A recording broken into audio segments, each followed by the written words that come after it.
Good morning mga kaklets! Naririto na naman po tayo ang inyong kapulitan sa araw-araw, ang Kambal Kulit. Another day na naman po ng ating umagang kay Ganda. Ito na naman po araw-araw na ginagawa namin sa araw-araw ng aming gawain sa bahay. Tuwing umaga. Tulong, nagliligpit tuwing umaga. Ito, si Ate Marisa everyday nandito siya sa amin. Buti na lang nandito si Ate Marisa everyday. Pinupuntahan na kami at dito daw siya magkakape at makikikain every morning. Kaya yari lang po namin mag-walking. Kaya yari lang namin mag-walking dito sa Karera ng Kalabaw. Dito kami nag-walking sa likod ng bahay. Napakahaba ng finish line pala. O, dyan po kami nag-walking sa karerahan ng Kalabaw. Ayan.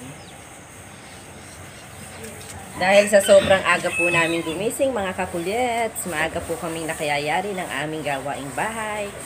Ayan po, mamaya po, umpisahan ko na pong maglinis sa taas. Para po malinis na, ibaba at itaas. Good morning mga kakulits. Ayan na po ang karera ng Kalabaw po. At nagpa-practice po sila. Ayan po, tumakbo na po ang Kalabaw. Ayan po, ayan po, ayan po. Naku po, ayan po. Ayan po, ayan po. Marami pong nagka-practice ngayon dito ng karera ng Kalabaw sa Barangay San Mariano. At gaganapin po ito sa piyesta ng San Mariano, Santa Rosa, Nueva Ecija. Kung saan po dinadarayo ang karera ng Kalabaw. Napagod ni Kalabaw. Ayan po, napakabilis po tumakbo at mabait po ang kanyang Kalabaw. Yung iba po nagwawala.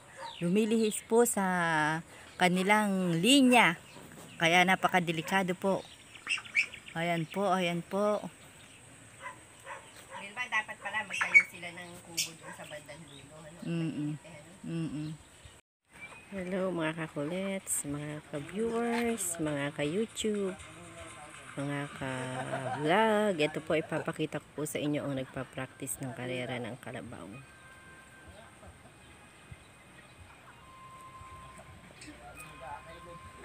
Ayan po dito po sa likod bahay.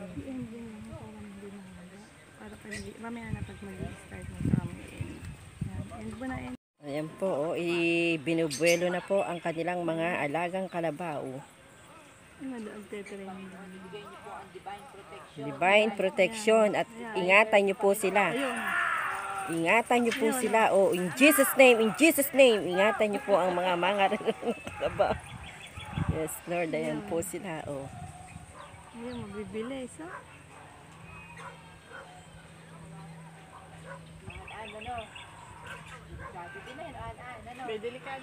Mga kakulets, dahil tanghali na naman po, ito po, magsisigang po ako ng aming pananghalian. Ang sinigang na tilapia. Ayan po, oh. Hinugasan ko po ang tilapia. Ito po, hinugasan ko po. Ayan po.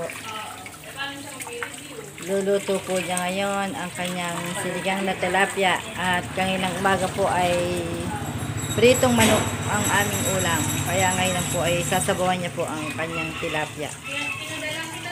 Ayan po, nililinis po niya yung tilapia niya. Ayan po.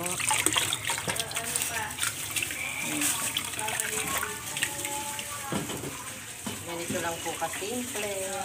Simple lang po ang pagsisiligang ng tilapia. Papailalim na po kayo kumain ng kamatsili dala ni Ate Marisa. Nagtinda po siya ng kamatsili dito kay Ate Vilma. Nainayan po si Nainay kumakain ng kamatsili. Ate, isang kaway ka? Kawai. Yun. Oh, Mami Bamso, kawayo. Ayan. Kumain po tayo ng kamatsili. Gamot po sa diabetes. At gamot po sa kung saan-saan. Mainam po ito. Ito po ang aming mini merienda. Yan po, Nay. Ipakihinaan po. Ayan.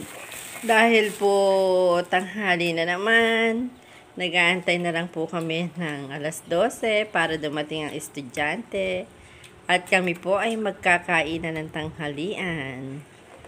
Kinakain muna namin po ang kamatsili ni Ate Marisa. Ayan. Tara na po kayong kumain. Dahil sa sobrang init po ng panahon, ayan, mga ka-vlog, inilabas po namin ang aming upuan dito sa labas. Sa ilalim ng aming silong. At dito po kami nahiga at sobrang init po sa loob. Mga ka-vlog, ayan po, katatapos lang po namin kumain at medyo nagpahinga po kami kanina. At heto naman po, kaya po inilabas po namin ang isang upuan na mahaba. Dito po sa aming silong, bukas sa pinto, tapat ng pinto ay napakainit po. Dito po kasi medyo may hangin-hangin. Ayan po, dito po kami matutulog.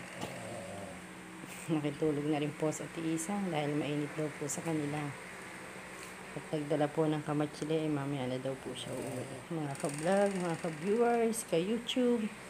Ayan po. Always remember po, don't forget to like, share, and subscribe our YouTube channel, Kambal Kulits. Lagi niyo po kami panonoodin. Thank you po sa pag-support. Mga taga ibang bansa po dyan. Maraming salamat po for watching. Lagi po kayong mag-iingat at sobrang init po ng panahon. Thank you. God bless. Bye.